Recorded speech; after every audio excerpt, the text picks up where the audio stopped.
There's nothing like moving to another country where you don't speak the language. It makes you give less of a shit about background noise. You're like, this is your home. You're totally right. Please make as much noise as you want, as often as you want, at whatever hour of the day or night that you want. I'm good, don't worry about me. But hello, my internet friends. I am back from the dead and tanner than ever. I don't know if it's the light hitting my skin right now or this is just who I am now, but I feel like I'm already tanner. I feel like this is how I was supposed to look if I had grown up on the island on which I was born. Oh my god, I feel like I've transcended to a final form. Freshly baked bread. And anyway, it's nice to see you. I missed you. And I have returned to Booktube. You know, recent life updates. I no longer live in the United States. I am in Cartagena, Colombia for the foreseeable future. And I took French in high school, so that's been going great for me.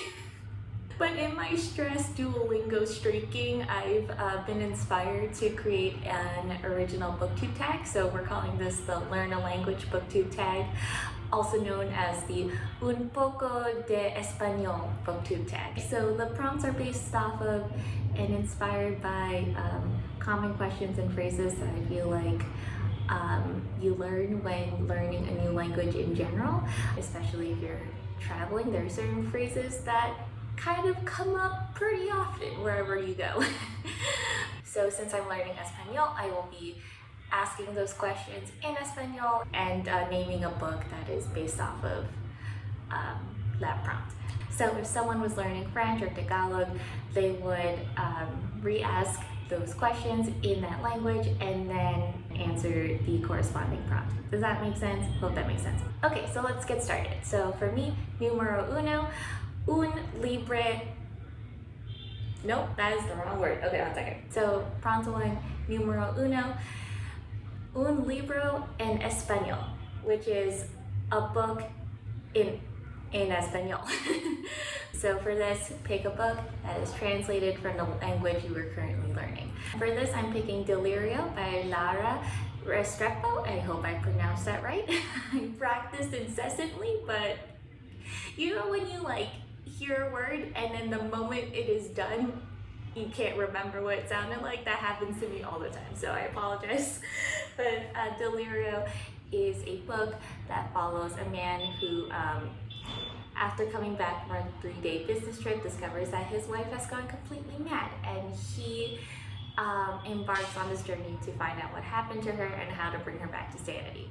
I'm really excited by this book. I already started it, and I love how I can just tell that this man knows absolutely nothing about his wife.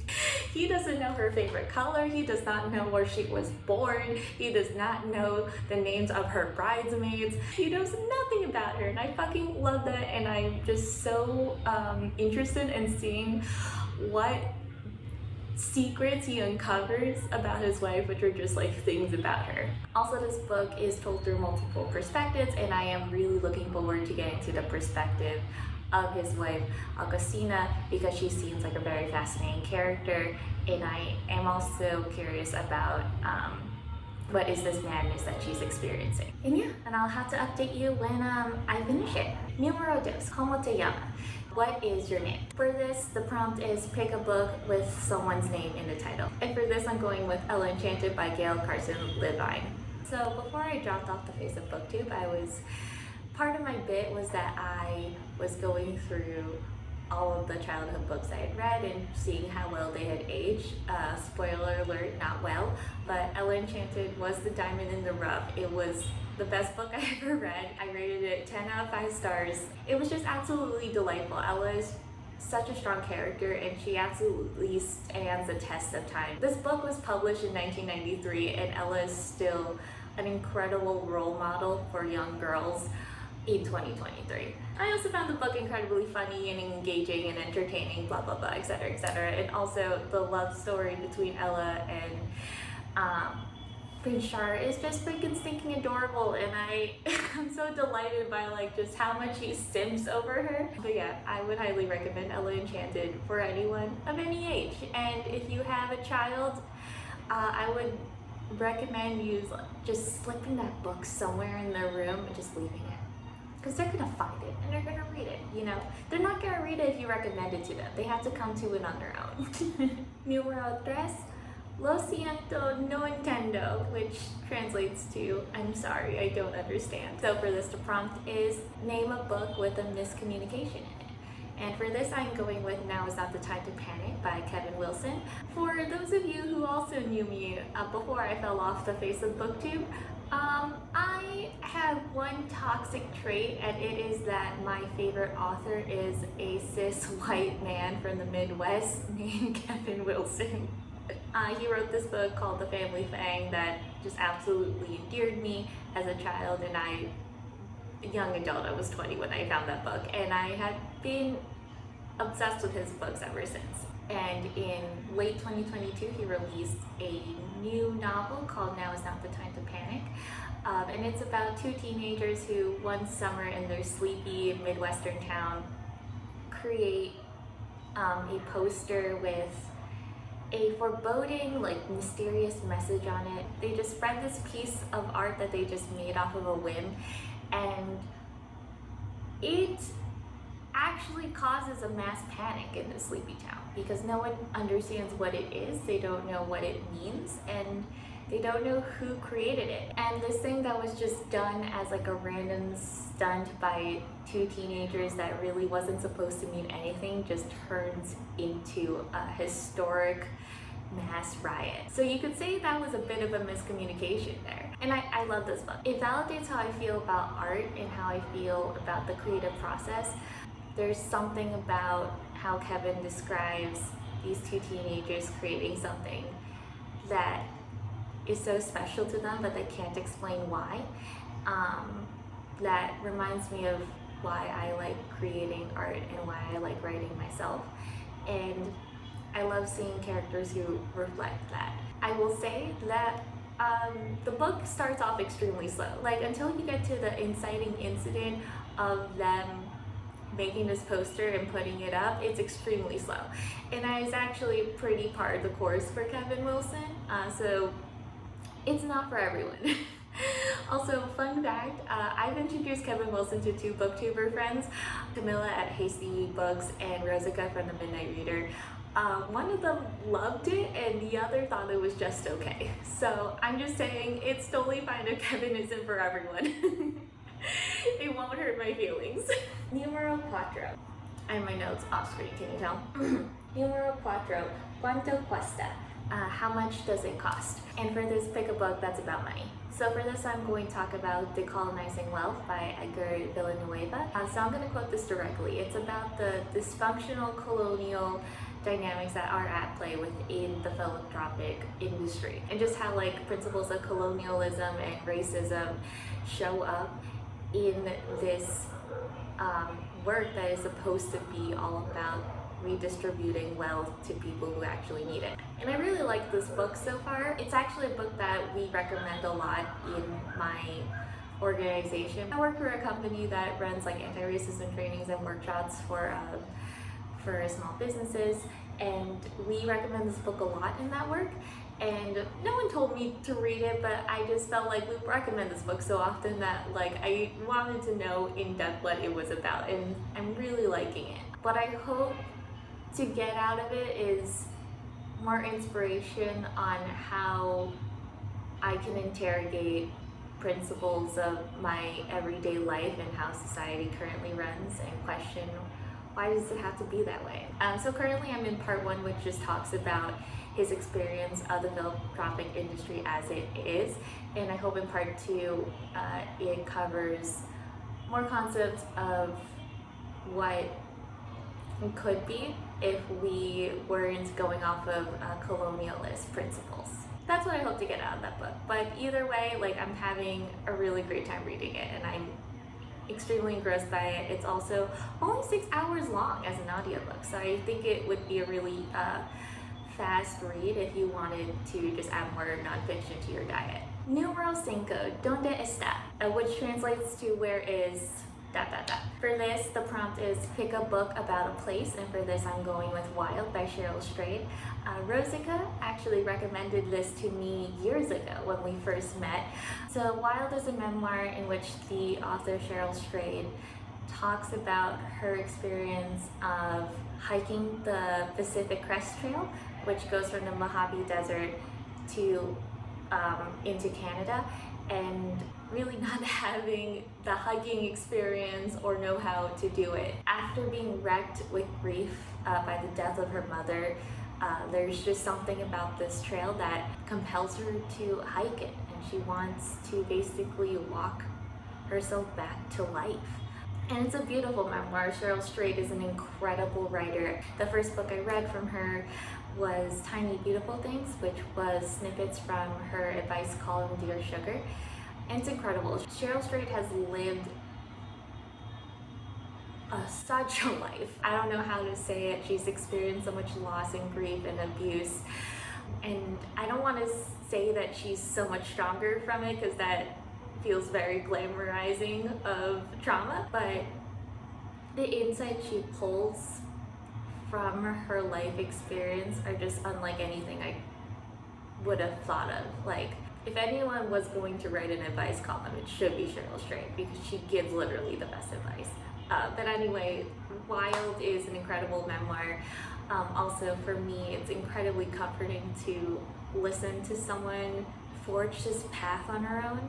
You know, like for me, like being in this country where I don't speak the language and know nothing about solo travel, it's incredibly comforting to read about Cheryl not knowing a whole lot about the trail and not being like this expert hiker who's trained for this for years, yet is still forging through and doing it off of her own determination and the kindness of strangers who are willing to lend a hand or teach her something. That's really comforting to me, and it's really inspiring to me. Número seis, ¿Cómo está? Meaning how are you? So for this, pick a book about emotions or pick a book that made you feel emotions. We can keep this as vague as we want it to be. And I don't know about you, but any book will give me any emotion. You would have to be a horrible book to not make me cry.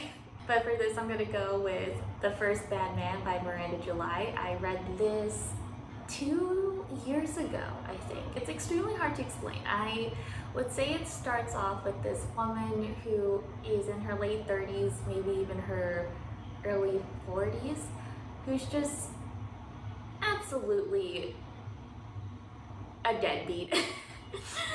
She's a receptionist, I think, for a nonprofit, and she's in love with this man who's on the board of that nonprofit. But she also has absolutely no direction in her life, and she has absolutely no idea what she wants to do with her life. Should I turn on the light? I feel like I should turn on the light. Oh, that's a light. I think that works. Okay. It was distracting me how dark the frame was getting. But anyway, so she's absolutely feeling directionless in her life, and I would say a lot of odd and difficult to explain circumstances derail her life further, but through that she finds meaning. To be fair, I read this book over 2 years ago, and honestly, even if it was fresh in my mind, it would still be extremely hard to explain. I would say what I liked about it, what touched me about it, was that there is a love story that starts off extremely weird and, dare I say, a little kinky, and goes and transitions to being extremely heartfelt and beautiful, and then ends in heartbreak. And there was just something I was really into about that. I also think that, again, this goes with the weirdness of the book. I think if you read it, that for everyone who reads it, there's going to be a different thing that you latch onto in that story, and then that's also something that we can talk about. Also, the audiobook, I would say, is just extremely soothing to listen to. I really like the voice. I think it might even be narrated by the author, so that is my last pitch. I really would recommend it if you like weird books. Oh boy. Palabra azar. Palabra al azar. Okay, finally, Número Siete. palabra al azar, which means random word. I don't know about you, but in learning Spanish, there's just one word that has dug itself into my brain and will never leave me for as long as I live. I don't know why Duolingo loves to peddle this word to me so much, but I will never forget the word manzanas. I dream of manzanas. I wake up whispering like, yo como manzanas, tú comes manzanas, él come manzanas. Anyway, manzanas means apples. So I'm going to pick a book that has the word apples in it. And that book is Comfort Me with Apples by Catherynne and Valente. I'm not gonna lie, I can't really recommend this book because I thought it was okay, but it wasn't my favorite. I read it around the time that Don't Worry Darling was in theaters, and it really scratched that itch for me. I will say, I thought the ending was a little boring and a little too on the nose for the religious allegory. Like, if you grew up in the Roman Catholic Church, you know we have a lot of symbolism with apples. And so you're gonna be like, yeah, I mean, like, I know, I've seen this before. Hold on, let me turn on another light. I gotta tell you, perfect is the enemy of the good. So, ooh, this is better lighting. Okay, so whatever this looks like when I export it is what I'm uploading. I'm telling you that right now. And finally, to cap this whole thing off, Número Ocho, por favor and gracias, please and thank you. So there's no prompt for this. All I ask of you is to please tag whoever you think would be interested in doing this tag, por favor. And gracias, I appreciate you so much for watching. So for now, the people I'm going to tag is whoever is learning a new language. Whoever is learning a new language or already speaks a language other than English, you are tagged. You're tagged. Sorry. I'm just kidding. You don't have to do it if you don't want to. But I would also like to formally tag my good friend Rosica, the Midnight Reader, Camilla, Hasty Books, Leo Bancroft. Leo, you haven't really posted much lately, so this is a light tag, only if you're feeling up to it. And V from Sassy Library Fox. You are all tagged because I miss you and I want to see more of your videos. But other than that, gracias for watching. I really appreciate you and I hope to make more videos in the future. Okay, bye.